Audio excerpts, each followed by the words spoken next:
no centro da cidade, ele inicia nessa pequena faixa, né? Nessa faixa onde hoje eu tenho Passeio Público, Santa Casa, o Forte de Schonenbock, que dá nome à cidade, né? Daí a cidade de Fortaleza.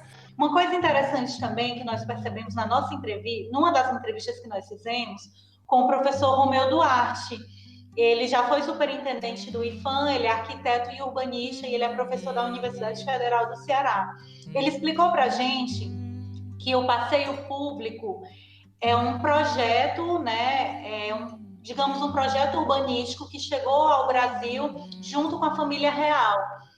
Naquela época, as cidades eram basicamente rua e casa, não havia arborização. Então, o passeio público ele vinha como esse espaço de arborização, de vista para o mar, né? Tanto que, se a gente for ver, o passeio público é muito diferente da maioria das praças do centro, porque ele tem aquela vista para o mar, ele é todo cercado, né? Ele só tem 3 acessos, aquele acesso principal na rua Doutor João Moreira e os 2 acessos laterais. E a rua era muito estratégica, né? A rua tinha ali a igreja, tinha o hospital, tinha a estação de trem, né? Era uma rua que tinha várias referências que tornavam uma espécie de espaço completo, não era um lugar isolado. E assim, era um lugar que era a finalidade, entendeu? E a gente até comparava muito. Por exemplo, a Praça do Ferreira é um lugar de se você está passando pela Praça do Ferreira, né? Várias coisas que tinham no passeio público e que acabavam sendo símbolos de lazer, né? E aí o passeio público era como se fosse essa espécie de shopping, né? Assim, era um lugar para você ver e para você ser visto. Quantos espaços a gente tem na cidade como passeio público? Sabe? A gente tem pouquíssimos espaços arborizados na cidade, com bancos, que os bancos, inclusive na época que o passeio público foi fundado, que estava no seu auge, era um indício da quantidade de pessoas que passavam por ele, e hoje tem muitos bancos ainda preservados, e hoje, infelizmente, são todos vazios, né? Mas, assim, apesar dessa descaracterização, do abandono, ele ainda continua de pé, o passeio público, ele resiste, né? É um local tão rico que ele ainda tem essa história pré-passeio público, né? Antes de ser passeio público, ele era o paiol da pólvora e por isso ele tem o nome também de Praça dos Mártires. É tão legal quando a gente consegue perceber que a denominação, a toponímia do lugar, você começa a perceber como que aquele espaço era visto, era referenciado, preservado ou não pelas populações do passado, né? A Federação do Equador, tentativa ali em 1824 de separação de algumas províncias em relação ao Império, né? Nós tínhamos acabado de ter a independência sido estabelecida em 1822. Nesses primeiros anos existe uma incerteza muito grande. O primeiro reinado é um período de muitas incertezas por Dom Pedro I no Rio de Janeiro. Em 1824 existe uma tentativa separatista, né, das províncias do norte, que hoje nós chamamos Nordeste, liderada ali, encabeçada por Pernambuco, mas com a participação de muitas outras províncias, inclusive o Ceará. E aí no Ceará, a participação efetiva que nós temos é de um grupo que está muito próximo de Pernambuco, né, da família Alencar, que ficava ali no Crato, ficava na região que hoje nós chamamos de Cariri. E a cidade de Fortaleza, ou a elite fortalezense, ela não apoia a participação da província do Ceará à Confederação. Então não é à toa que os presos da Confederação do Equador no Ceará, eles vão ser mortos no passeio público, porque Fortaleza, ou a elite local, a elite política de Fortaleza, é contra, né, a tentativa separatista que se inicia lá em Pernambuco, e os seus participantes no Ceará acabam sendo trazidos para Fortaleza, acabam sendo presos no passeio público, sendo presos no Forte Fortaleza Nossa Senhora, né, o Schonenbock não, o Schonenbock era no período colonial, mas no Fortaleza Nossa Senhora, e e são fuzilados, né, na Praça Padre Mororó, que dá nome a um dos planos, né, Carapinima. A Bárbara de Alencar não, porque a Bárbara de Alencar não foi fuzilada. Mas eu acho super importante a gente pensar que esse é um espaço de violência, né? Esse é um espaço de punição, é um espaço em que a mudança de nome para a Praça dos Mártires já é uma mudança significativa, né? Quando se pensa no mesmo lugar onde essas pessoas foram fuziladas, visto como traidores pelo crime de lesa majestade, anos depois, pouco mais de 50 anos depois, o lugar passa a se chamar Praça dos Mártires em homenagem a essas pessoas, né? Normalista é um texto muito gostoso, né? Assim, e eu acho que é um romance que a gente pode abordar o caráter da sociedade cearense, né? O que o Adolfo Caminha quis colocar, as personalidades, como cada personagem tem uma personalidade de um grupo social, né? De uma burguesia, o Adolfo Caminha sai de Fortaleza com raiva, né? Da cidade. Esse é um livro que ele escreve colérico em relação a essa sociedade que é muito hipócrita, né? O livro tem uma possibilidade de leitura sobre a hipocrisia, o quão hipócrita é a sociedade. Eu tenho uma elite que frequenta o Iguatemi e eu tenho uma elite que frequenta o primeiro plano do passeio público, né? A Caio Prado. Isso está muito bem, muito posto pelo Adolfo Caminha, né? Nos conflitos, quem vai aonde que se encontra. No segundo plano, talvez pensando numa classe média, nós temos a Carapinima, né?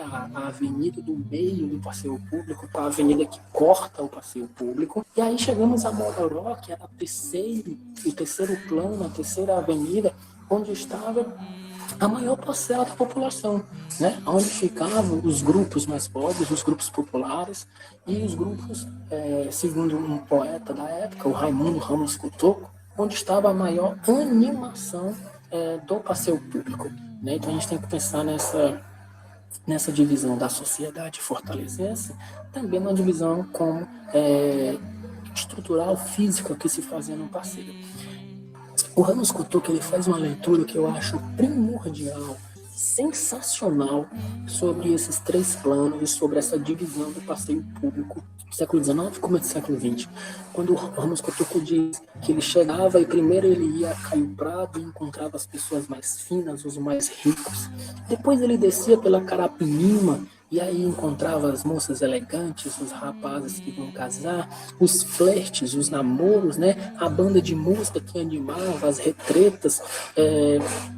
Não esquecer que a primeira quermesse, uma festa do século XIX, foi realizada no passeio público. A primeira quermesse do Ceará foi uma festa realizada no passeio público. E aí o Ramos Couto, que ele continua descendo e chega a Mororó, que é onde ele encontra os populares, onde ele encontra as moças que não necessariamente seriam para casar, mas seriam as moças de diversão. Vai demonstrando essa questão de que realmente o passeio público ele era relevante para a população daquela época, de todas as classes sociais, né? Não existia essa coisa de que só quem morava ali naqueles sobrados bonitos no entorno do passeio que frequentava. É interessantíssimo que nesse poema, nesse texto do Raimundo Ramos Couto, ele aponte para a gente, diferente do Adolfo Caminha, que não existe uma divisão tão fixa assim entre os três planos, né? Mas existe ali uma mobilidade. Se essa mobilidade era muito difícil de acontecer na sociedade, nos grupos sociais, por exemplo, quem é rico via-se pobre, ou quem é pobre tornar-se muito rico, né? No máximo que acontecia era uma mudança ali para a classe média, para o grupo do meio. Se essa mobilidade social era muito difícil, muito mais rígida para acontecer, acontecia, óbvio que acontecia, mas de maneira muito mais espaçada. O poema do Ramos Couto nos revela que o passeio público também ele não precisa ser visto como uma divisão tão rígida da sociedade, né? Ele talvez nos revele que dentre os grupos mais pobres existia, e o Ramos Couto era do grupo mais pobre, existiam tentativas de desviar-se do plano que ao seu grupo social tinha sido destinado. E que, por vezes, você podia frequentar, por exemplo, o segundo plano e talvez ir até o primeiro plano, talvez passar ali despercebido. Não podemos esquecer que vai existir no passeio público uma polícia dos costumes, né? Para vigiar justamente essas estratégias, para vigiar o comportamento, para vigiar quem fazia essa transposição de um plano para o outro desautorizado. Eu acho riquíssimo a abordagem do Ramos Cotocco, por ele perceber e por ele ter deixado para a gente perceber no presente essa possibilidade de transgressão, essa possibilidade de não estou tão passivo a essa divisão estabelecida nos 3 planos do passeio público. Acho que a existência de uma polícia dos costumes, ela pode ser lida por nós, no presente, como uma polícia que vai vigiar a hipocrisia denunciada pelo Adolfo Caminho lá na Normalista, como uma polícia que vai vigiar aqueles que conseguem transgredir, que conseguem burlar o que foi posto socialmente. O passeio público, antes do início do processo de requalificação, ele era, segundo os noticiários locais, um espaço que estava vivenciando uma decadência.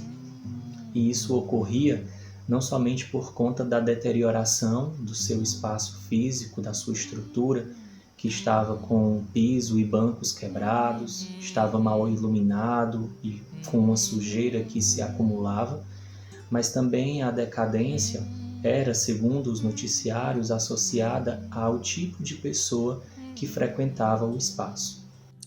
E as pessoas se desapegaram de lá, mesmo sendo um importante espaço. E assim, é tão evidente que até hoje as pessoas é como se tivessem medo de ir para o passeio público, sabe?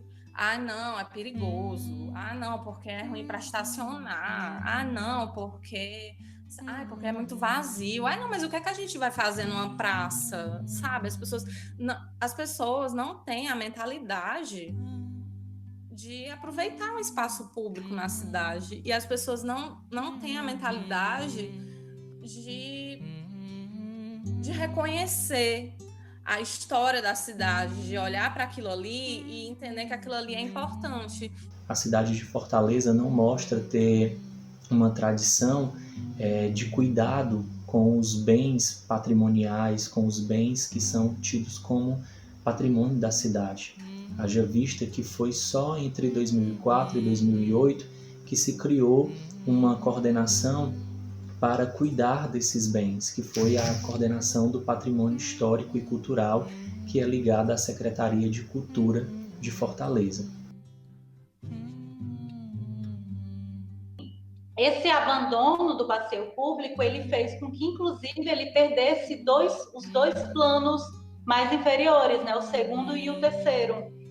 Né? Restou só o primeiro. No nosso livro a gente até falou que ele estava ameaçado de ser transformado em ponto de ônibus ou estacionamento, e foi isso, esse abandono, que motivou o tombamento, né? Ele foi tombado em 1965 na esfera federal pelo IPHAN. A conservação de bens tidos como patrimônio da cidade é muito importante, porque eles reconstroem a nossa história enquanto seres coletivos e não apenas enquanto seres individuais. Então, a requalificação urbana é um tipo de proteção a esses espaços que são considerados patrimônio da cidade, mas também ela tem as suas contradições, na medida em que nada ou quase nada é feito de fato para os antigos frequentadores desses espaços, para os antigos usuários desses espaços. Muitas vezes esse tipo de intervenção produz uma segregação socioespacial, na medida em que eles procuram substituir antigos usuários por novos usuários. No caso do passeio público, a gente pode observar uma busca de atrair por meio de eventos e de atividades um público de uma classe média alta, intelectualizada, porque assim me parece que esses gestores acreditam que são essas as pessoas, que é esse o segmento social capaz de requalificar aquele espaço. Se existe necessidade de pensar numa patrimonialização, é porque o problema de identificar aquilo como importante para a sociedade, ele já foi extrapolado, já está sendo visto como esquecido, e agora nós precisamos retomar o assunto, patrimonializar para lembrar a importância. Acho que é um processo de patrimônio, patrimonializar um espaço, tornar um lugar patrimonial, ele é uma demanda muito mais do tempo presente do que do passado. Né? São as populações do presente, somos nós, no tempo presente, que elegemos ou não o que é patrimônio. Ele demanda pensar os interesses dessa patrimonialização, principalmente pensar nos termos de preservação do espaço, né? Um projeto que venha a preservar o bem que vai ser tombado, o bem que vai se tornar patrimônio, e é uma demanda do tempo presente.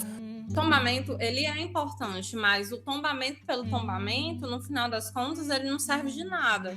Um espaço tombado, mas sem iniciativa pública, sem a ocupação da população, ele fica esquecido. É muito difícil colocar em palavras o quão importante o passeio público é para a história da cidade de Fortaleza, porque ele guarda vários valores. Mas, assim, quantas histórias o passeio não tem para nos contar? Quantas pessoas de Fortaleza e de fora não sabem as histórias? Não adianta de nada a gente estar aqui falando de como o passeio público é bonito e como tem uma história legal, se a gente não frequenta. Mas é preciso que a gente conheça e é preciso que a gente se aproprie, porque esse espaço é nosso, é de todo mundo. Hoje, ao passar pelos lados das brancas paredes do forte, escuto ganidos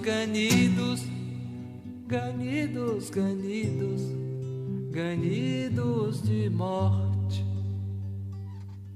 Se deixe ficar por instantes à sombra desse baobá,